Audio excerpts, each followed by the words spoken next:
should Mamdani become the mayor, he's going to call his police commission and says, look, the one community I want you to protect is the Jewish community. The last thing I want on my plate is for someone to accuse me that I haven't been protecting it. Mm-hmm. And even when it comes to yeshivas, I don't think he's going to interfere. I think he's going to say, look, I have too much on my plate right now.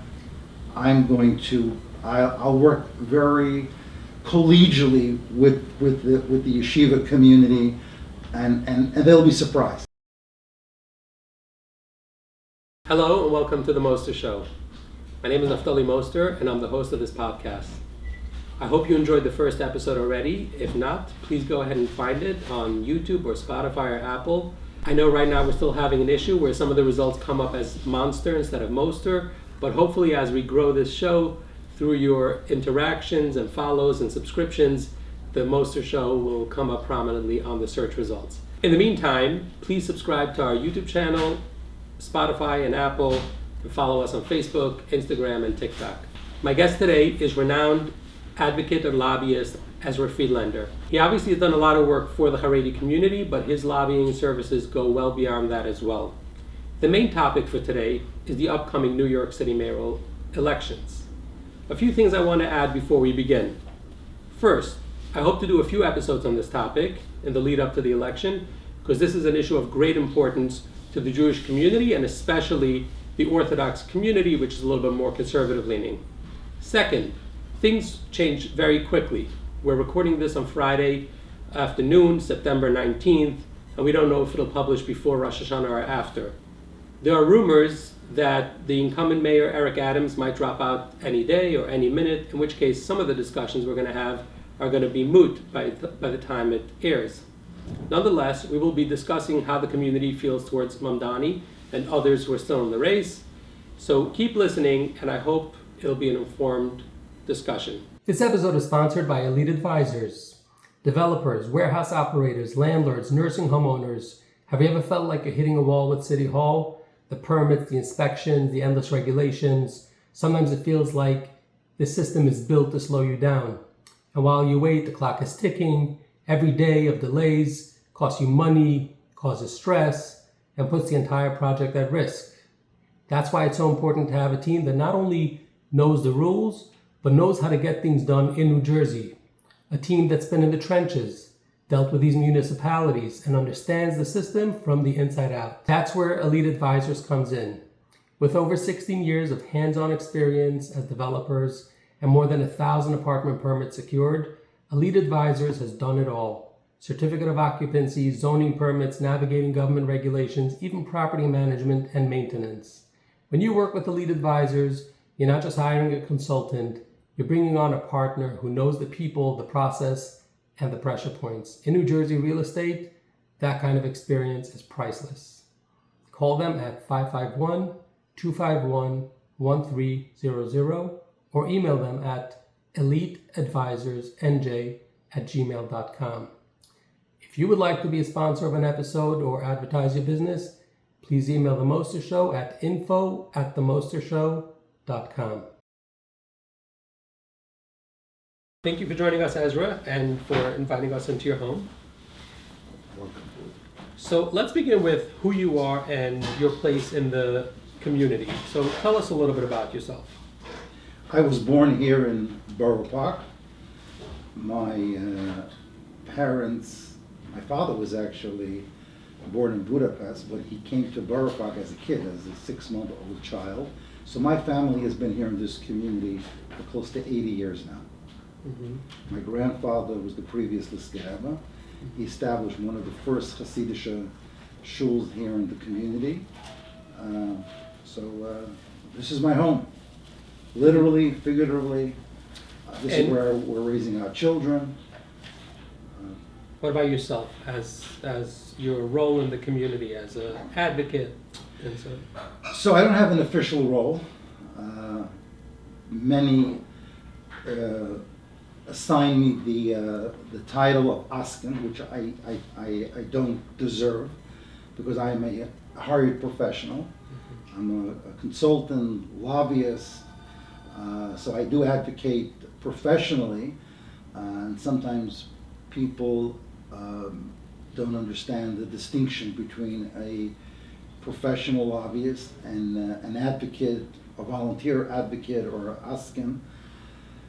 But that's what I do professionally. I started out interested in politics as a kid, literally as a kid, and hopefully when I grow up, I guess I'll graduate to other passions. Great, great.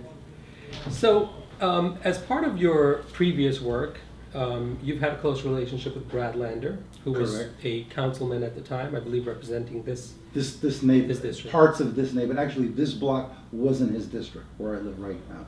Was or wasn't? Was. Was in his He district. had, I would say, maybe less than probably a third of Borough Park, Right. but a nice chunk of it. Did you support him in the primary election for New York City mayor? Brad, of course, absolutely, yes. So, of the entire slate of candidates, you supported Brad? Yeah, Brad was my number one. Wow, Scott Stringer was my number two. interesting. Yeah, I mean, I feel very close to both of them Right. on a personal level and professionally. My wife worked for Brad in the city council for the duration of his term, so we're very, very close. Brad and I are very, very close. Right. And so is Scott Stringer, and I like the mayor too, by the way. Mayor Arcadi. Yeah, I like him a lot. Right. So, are you comfortable telling us whom you're planning on voting for in the general election? I don't know. It's a very good question. I don't know. I asked myself that same question, and I don't have the answer.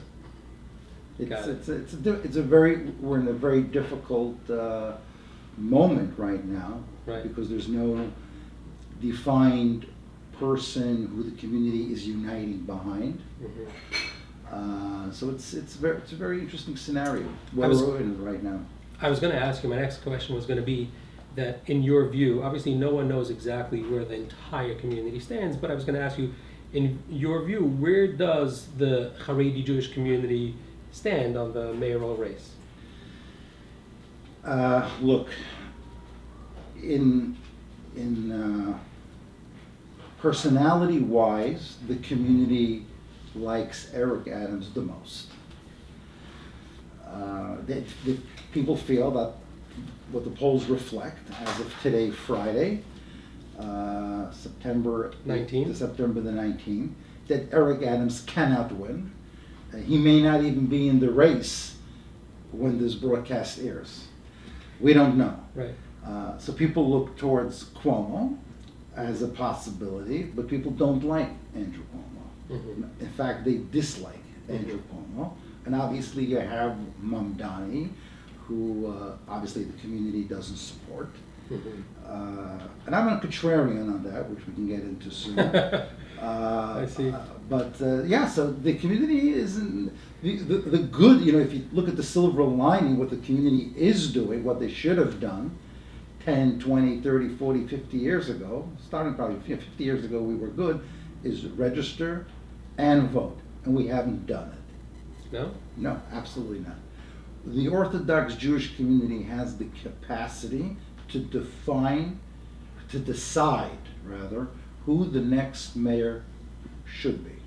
In the general or just in the primary? No, I would say even in the general. First of all, most of the time, the primary is the general. I get that.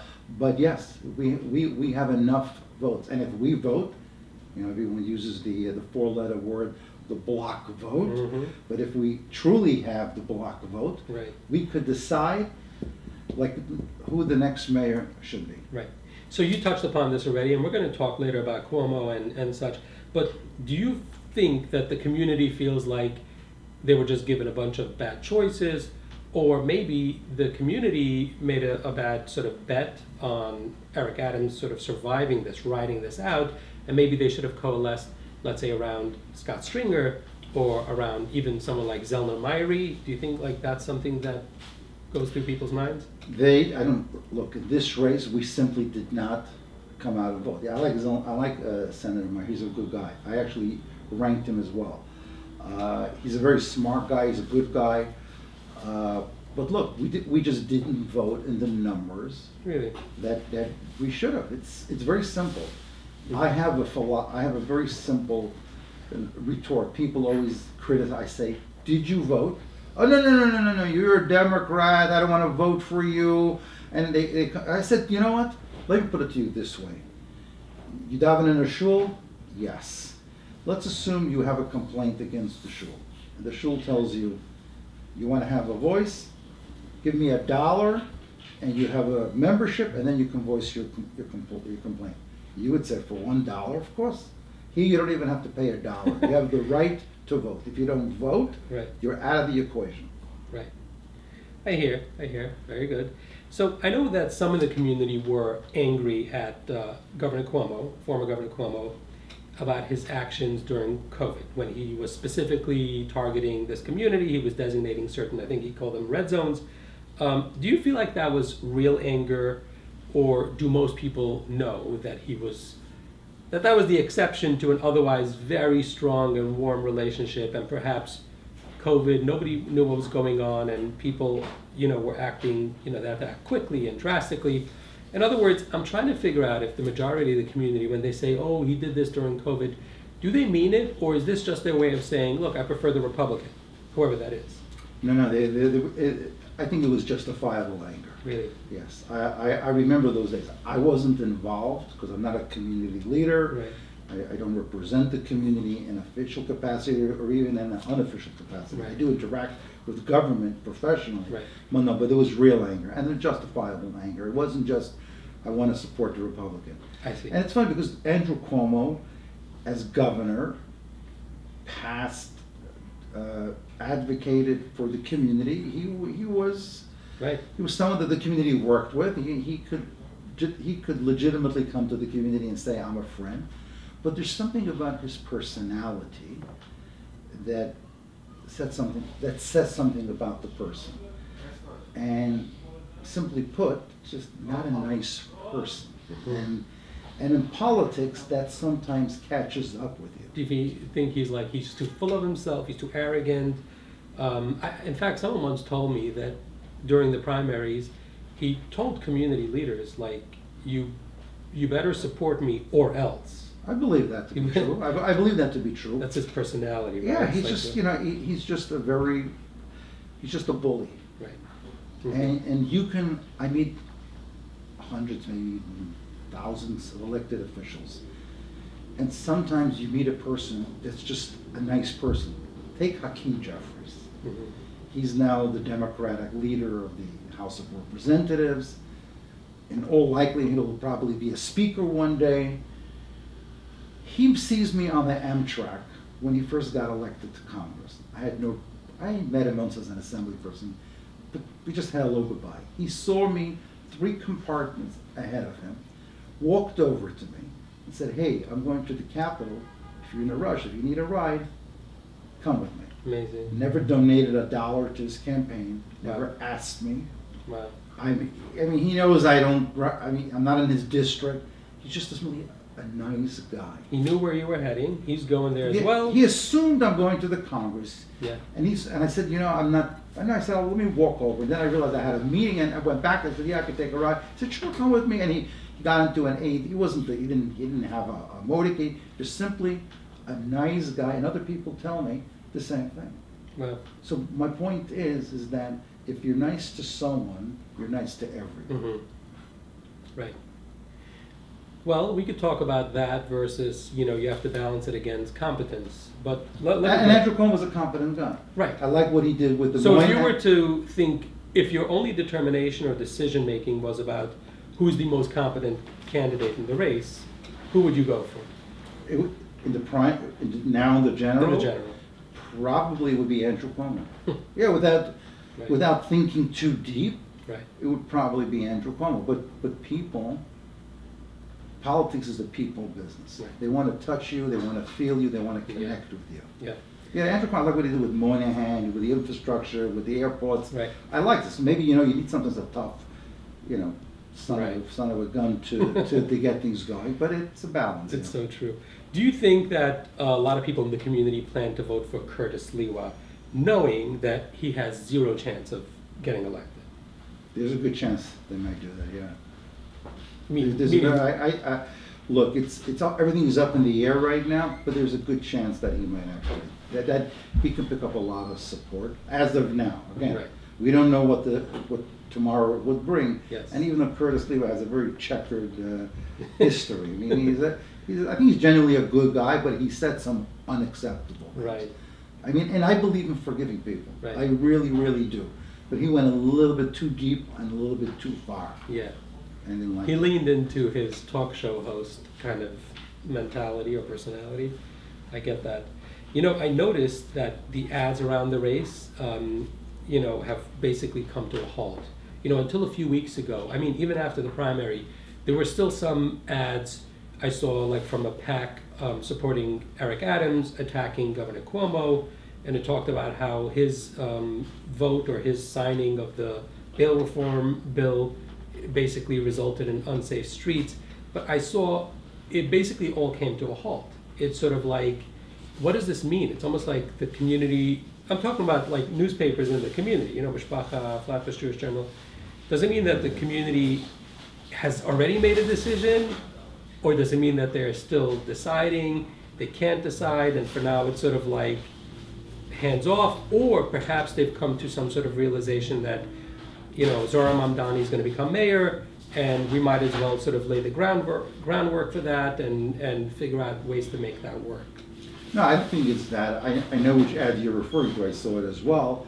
I just think that the people behind those ads are probably pausing right now because they themselves don't know what the future holds for them. So it's probably a budgetary, if anything, to see where are we going. Again, I'm just speculating. I don't know this. But yeah, I did see those ads, and now I don't see them anymore. So Right. I asked myself the same question. So earlier you said something when we were talking about like who the community favors or supports. You said they don't like Cuomo, but obviously they don't like Mamdani. And I'm wondering, let's start digging into that a little bit. What concerns you most, and I guess by extension, when I say you, I also mean the community, about a Mamdani mayorship? Look, I want the city to be successful. For the city to be successful, you need a tax base. You need an economic base. That's really the scary part. If you have someone, and I believe that when you become the mayor, and even today his positions are not as pronounced as they were 6 months ago, or even 6 weeks ago. But still, at the end of the day, you want to inspire confidence. You want the city to function efficiently. That's really what scares me the most. As someone who lives here in Borough Park, am I afraid of, I'm a contrarian. I actually believe that should Mamdani become the mayor, he's going to call his police commission and says, look, the one community I want you to protect is the Jewish community. The last thing I want on my plate is for someone to accuse me that I haven't been protecting it. Mm-hmm. And even when it comes to yeshivas, I don't think he's going to interfere. I think he's going to say, look, I have too much on my plate right now. I'll work very collegially with the yeshiva community, and they'll be surprised. That's my gut feeling without knowing anything. I've never spoken to this person in my life. Right.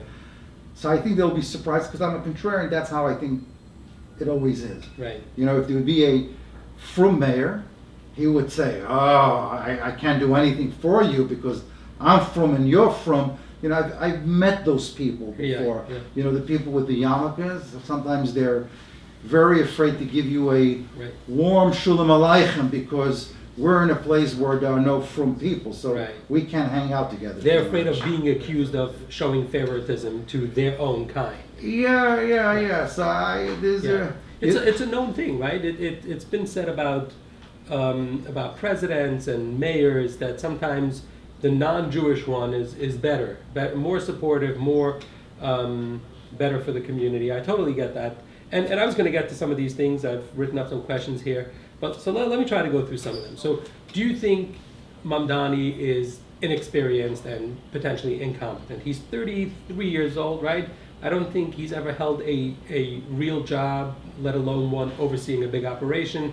He is an assembly member, but that's pretty much it. So do you feel like that's one big concern that people in this community have? I don't think that's the concern that they have at all.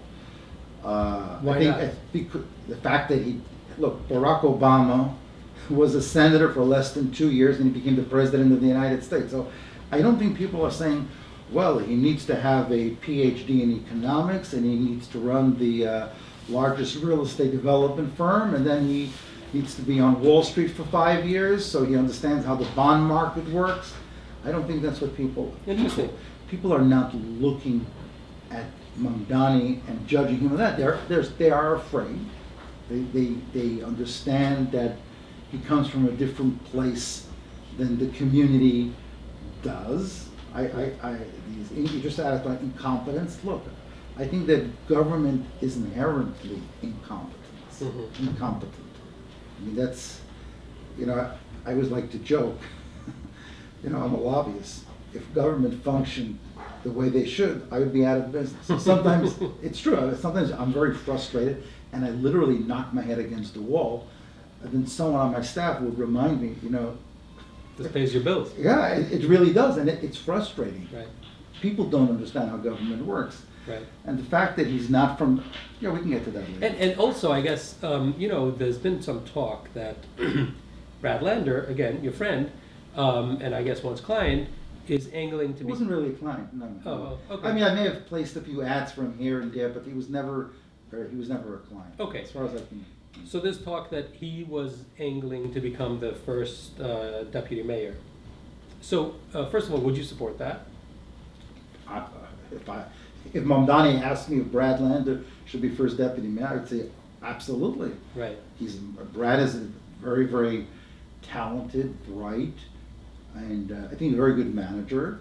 Do you think community leaders here would support that position as well? They would feel very comfortable with Brad Lander. Really? Absolutely. That's surprising, because Brad Lander and Zora Mamdani, basically they cross-endorsed each other. They have similar positions on Israel, maybe not about the phrase, globalize the Intifada, but they have similar positions on Israel, and they're just generally progressively aligned. So that's surprising to hear. But I guess they've formed some type of understanding with Brad Lander, so they feel comfortable. It comes down, again, they know Brad Lander. They've worked with him. Right. They understand that maybe his positions are not in sync with their way of thinking, but at the end of the day, he has a very strong relationship and personal relationship Right. with the majority of Jewish leaders, and Right. and I think they'd feel very comfortable with Right. Brad Lander as the first deputy mayor. Right. So you kind of touched on this already about, ensuring safety of this community and perhaps about the city in general. But let me just ask you this again.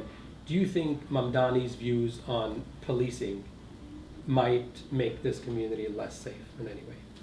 No, he's changed his position on policing, On defunding? on defunding the police. And I hear what he's saying with the police, that they're not equipped to handle mental health issues.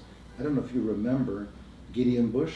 Yes. He was killed in this community by cops. He was waving a hammer. But He was waving a just mentally hammer. ill, right? He was, I didn't diagnose him, but I know, that's what they say, that there was no reason that he should have been Right. shot at or killed. So there's something to what Mamdani is saying. And sometimes police enjoy roughing you up a little bit too much. Have you ever seen when there's a police line and then, you want to cross the street, you're in Midtown Manhattan and you need to go across and there's a parade and it's raining, and if you don't go across, you're going to have to go 7 blocks in the wrong direction to get to a train stop. And you say, can I just go 10 feet and there's a train right there? They'll say no, and they'll look at you, and there's something to it. I mean, I support the police. Right. And we need to have a police force. Right. But that doesn't mean that they're not, they're not open to criticism. And I'm not defending what Mamdani said. Don't let anyone take my words out of context. Right. But there's the Department of Community Services, or whatever the name is. It could be there's some validity in that. But do I believe he's going to defund the police? The answer is absolutely not. I Right. think he's backed away from that position. You bring up a very interesting topic that for many in the community, I'm sure there's a bit of a sort of an inherent or internal contradiction. On the one hand, I know for a fact that the vast majority of the community wants very, very strong policing. Very strong policing. They don't like any of this talk about defunding, about diverting. They want more police, a good police presence, because there's a sense, I think, in this community that we do no wrong. We don't steal. We don't beat up people for no reason. We don't murder. So yeah, we want police. Until someone gets arrested for an expired license on Erev Shabbos at 3 p.m. and Shabbos is 4:10, and they put them into central booking. That's when they don't like the police. Right. No, that's what I'm saying. So that's the flip side. Yeah, So that's the flip side. There's this contradiction, but it's not like, oh look, you like the police only when it suits you. It's a nuanced thing. You know, people want to feel safe, but they also want the police to be here to make their lives comfortable. Safe, comfortable. Aside from that, stay out, let us run our business, our community. I get that. But I also get the point you made that Mamdani is basically saying the same in a more sort of progressive language. No, he was very extreme. He was Right. very extreme. You can't sugarcoat it. He was very Right. extreme. Look, we all respect police officers. Right. We want police officers to be visible. We don't want to tie their hands that they feel that they Right. cannot protect the community. And like everything else in life, it's a balancing act. You know, Mamdani used to use these slogans like, you know, I don't remember the exact, something like trans rights equals defund the police, something like that. It's one of his old tweets from going back from 2020. So yeah, that's a completely different kind of approach to policing. But are you concerned about his social views, such as that, and how he would try to use it, apply it, or not to this community? Look, no mayor of New York City getting elected today in the Democratic Party is going to have the support on the social issues from this community. Mm-hmm. That's a given.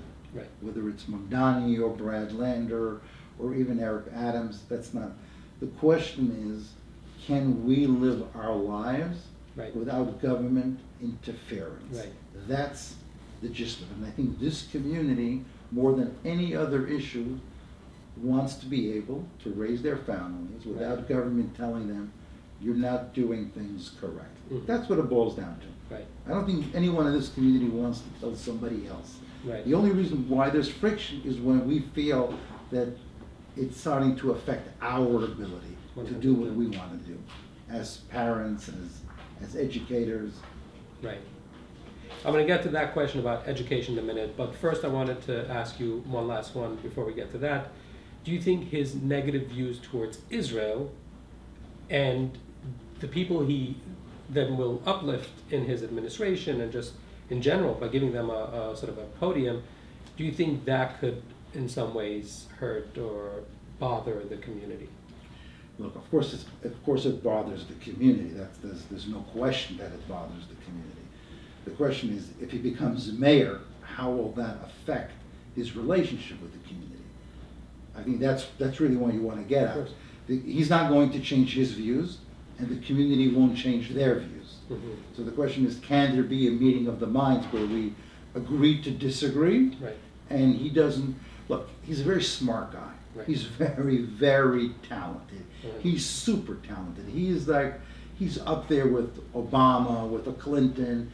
He knows what he's doing. He's very charismatic. Right. And I think he's very smart too. So he's going to govern in a way, I believe, that he'll leave enough room for people to feel like what comes to the parade, I think the Israeli Day parade. I think there was a question, he sent a message or a statement, I think I'm paraphrasing this. Of course the parade will go on.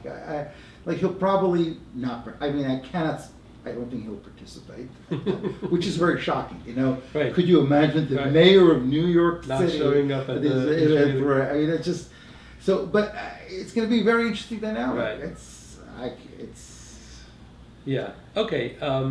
So speaking of which, of the yeshiva issue, so on the issue of yeshivas and substantial equivalency, Mamdani's been surprisingly vague and I think deferential to the schools. He said he didn't believe in withholding funds for non-compliance. That he said publicly at a debate. And he told Hasidic leaders the following, quote, "The issue of your education is something I will listen to your leaders. I will work to protect you from anyone who wants to disturb your way of life." So do you think that's one area at least where the community can breathe a sigh of relief, knowing that he won't, like you said, interfere in their lifestyle and the way they want to raise their kids and won't bother them about the education standards? I think the answer is yes, based on your quote. I never knew about that quote, but I just got the feeling about, I think there was a debate where security funding was raised. Would you withhold funding? Right. And he said he would not. Right. That I saw. So yeah, I mean, that's a gut feeling I have in understanding human nature. I believe on the issue he'll be surprisingly cooperative. Right. As he should be, as any mayor should be. Right. Because I think it's the right position to take. Mm-hmm. I think politically, it's going to be easy for him to do that. I don't think anyone will fault him for that, and I think it's the right position. Well, you don't think his sort of base on the far left will fault him for some of it? No, because they're going to be. If they see him showing up at the Israeli Day Parade, again, I know They'll be more upset at him for showing up at the Israeli Day Parade than for any cooperation that he extends to the yeshiva community, as it should be. I think the yeshiva issue is an issue that the community should be very protective of, and the mayor should be very concerned about the public schools. He should be very concerned about the public schools, and once he resolves that problem, and he gets an A+, then he could turn his attention. Turn his attention to the yeshivas. Until then, I totally hear you. You know, when I go on the train, I used to go on the train to Manhattan. I had a meeting at 4:00. I would leave at 2:30, and the public schools kids would come out. I got a headache because they would just destroy that train compartment. So let him focus on the public schools, and I would be very supportive of any mayor to try to fix the public schools. Right. Do you feel like there's some sort of hope? Meaning, again, assuming that Mamdani is not a first choice, not an ideal choice, do you think, based on the current political reality, that there's any chance that Eric Adams drops out, Curtis Silwa drops out, and it's purely a one-on-one race, head-to-head race between Cuomo and Mamdani, or we're talking 7 weeks or so before the election, and it's no longer feasible? What do you think? Probably no longer feasible, but in life, you never say never. Yeah. I mean, look, Eric Adams would have to literally move out of the city to take his name off the ballot. Right. I think that's what he would have to do. And I think the Bolden, the other guy, is maybe, and then Cuomo, I mean, look, you would have to have Bloomberg money poured in overnight. It would be...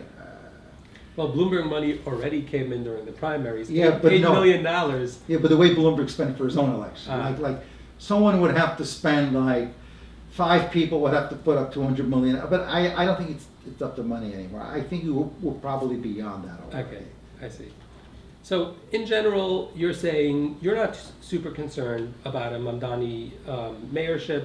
It's not ideal, but you feel like the community will find common ground and find a good way to work with him.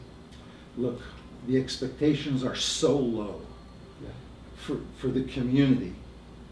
I'm a contrarian, so I think that we're going to do much better than anticipated. Yeah. But the average person in this community looks at that as doomsday. So if they wake up on January 2 and they say, wow, they haven't come, they're not rounding us up, we can still live here. They didn't close the yeshivas, they didn't close the schools. They'll say, maybe it's not so bad. So I'm a contrarian. I think there will be, once he gets elected mayor, I promise you, without knowing what I'm saying, that there will be meetings with the mayor, and they'll be sitting around the table, and they'll smile at the end, and there'll be a statement, and there'll be another meeting, and there'll be an initiative and a policy rollout. That's what I feel. I mean, I could be wrong, but that's my gut feeling. You're very optimistic. Do you think he's going to keep that? Eric Adams created this Jewish, or maybe it's a religious advisory committee. I can't remember if it's Jewish.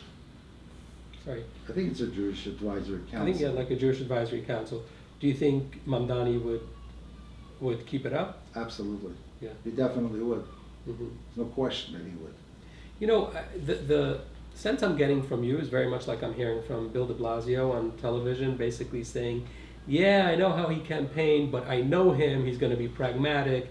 And then after de Blasio started saying it, then Mamdani himself started telling it to the New York Times and others, basically backing off from some of his positions, even pledging to apologize to the NYPD. So it seems like you feel similarly. Like, yes, he had to campaign as for his base, but he's going to end up somewhere more pragmatic.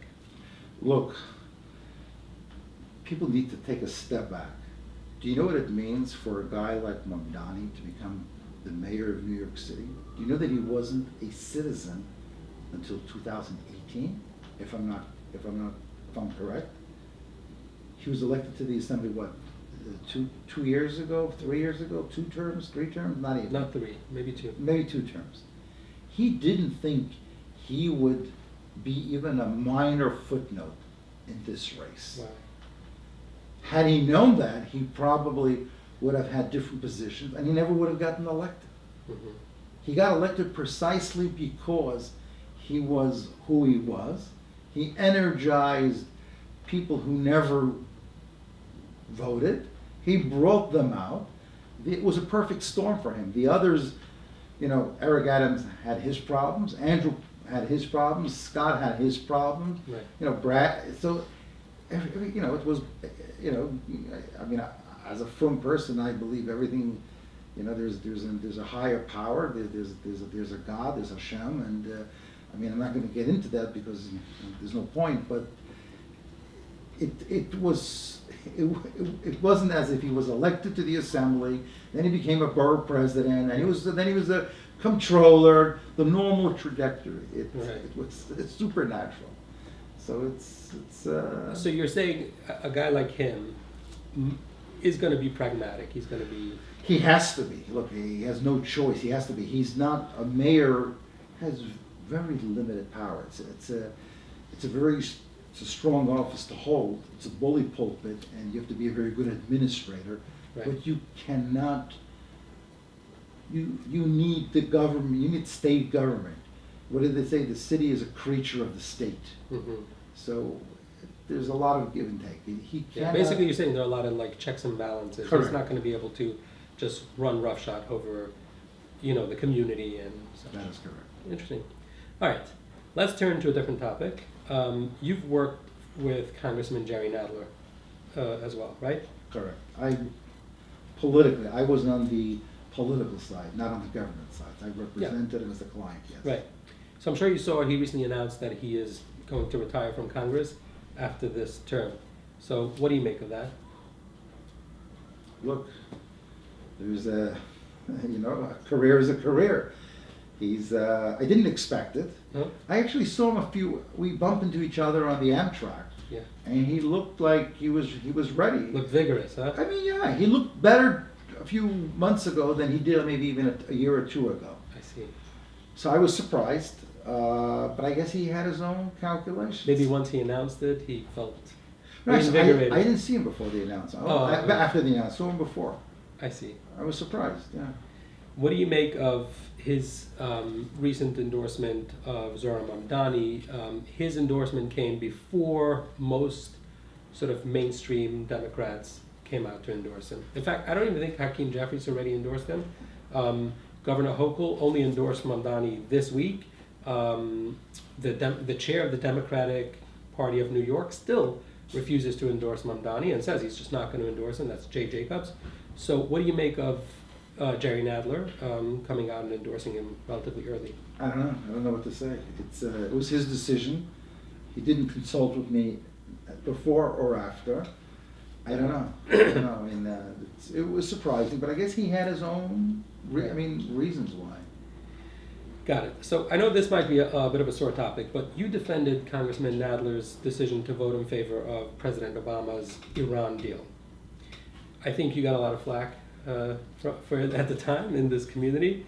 So looking back and reflecting on everything that's happened since, so first the reaction, the ferocious reaction from the community itself, then Trump getting elected, ripping up the deal, and now we've already had that war between Iran and Israel. Of course, it was October 7th in the middle as well, and now we have Trump again. So looking back, how do you feel about supporting that decision to support the Iran deal? So if you read my op-ed, I actually didn't support the Iran deal. No one actually read it. Pretty sure I read it at the time, but no, yeah. I don't remember. What I wrote was that I support Jerry Nadler's right to come out and support, and I brought down, I don't remember the exact op-ed, but I basically said that Jerry Nadler is someone that I highly respect. And he wrote at the time, and he actually made, I still think what he said if anything, Iran is the bigger threat than Iraq before we went into Iraq. Because he said, and he was probably right, and he said that if we're going to go into one country, we should invade Iran and not Iraq. Interesting. My point is that Jerry Nadler, people try to make him into this boogeyman. I said, I don't support the Iran deal. Who am I to support the Iran deal? I didn't support it. I'm not qualified to be for or against it. I just supported his right to his decision. And if you're talking about Jerry Nadler, there isn't a Jewish community today that would be where it is if not for Jerry Nadler. Now you're going to ask me, what do you mean by that? Every community that has a problem with a zoning issue, and every community does, not in Borough Park, but in New Jersey and in Rockland County and in other places, rely on the law that Jerry Nadler co-authored or was the primary sponsor. RU-LUPA, Religious Freedom Institutional, I can't even pronounce the word. But basically, it brings the federal government to defend you when a local government passes zoning laws that prohibit Jews, Orthodox Jews, from building a synagogue or a school or yeshiva. So it's the big bad Jerry Nadler that we have to be grateful for. So I don't like when people label people just because they disagree with you on an issue. Now you have every right to disagree with Jerry Nadler on the Iran deal or any other legislative initiatives that he supports, but don't call him an anti-Semite, anti-Jewish community, when in fact the opposite is true. So you can disagree. But don't do that. Those are what I'm telling you right now are the facts. Right. Interesting. And by the way, and the same goes when people are upset at Republicans, progressives. Everyone likes to label each other, racist and anti-Semite and anti-democracy when it suits them. So we have to be very, very, very careful. I get criticized all the time. Okay, I don't want to interrupt you. No, that's good. You're saying you're like a little bit politically homeless, it seems. No, I'm not homeless. Look, my grandmother used to joke. My grandmother, no longer alive, she had 2 sons. So she used to say in Yiddish, I'll translate. She said, when you take my 2 sons and mix them together, they'd be a perfect person. She used to say that on my uncle and on my father. I see. My point is that... But each on their own is not good. That's what she said. As a mother could point out the faults of her children. So I say the same thing about the Democrats and the Republicans. If you could mix them very well together, it would be perfect. Basically, it sounds like you would prefer a centrist party. I don't prefer anything. Look, in my line of work, I could sometimes approach a Democrat for issue A, and sometimes I can approach an issue, approach a Republican for issue B. I need to get the job done. I'm not an ideologue. People say, so what are you? I say, I'm an opportunist. And they look at it, oh, you're. I said, no, this is the reality. When You know, sometimes clients curse me out. There was one particular client who was very, very conservative. And he would curse me out. How do you hang out with this and this politician? I says, I hate to break this to you. You live in New York City. This elected official is supporting your cause, Right. your institution, Right. and I was hired Right. to represent you. So if I'm doing my job right, why Yeah. are you criticizing me? And he still wouldn't accept it. Wow. Yeah, you're right.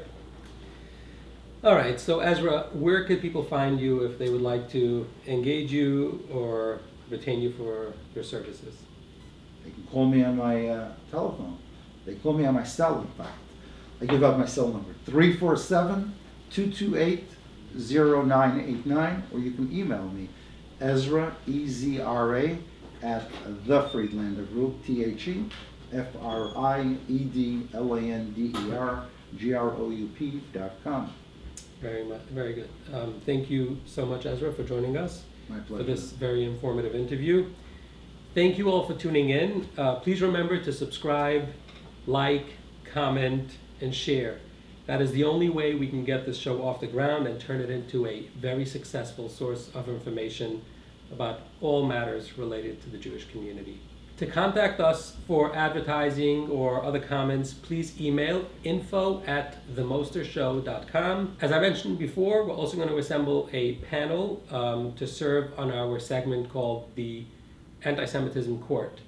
To nominate yourself or someone else to sit on that panel, please email us at antisemitism@themostershow.com. Thank you, and see you next time.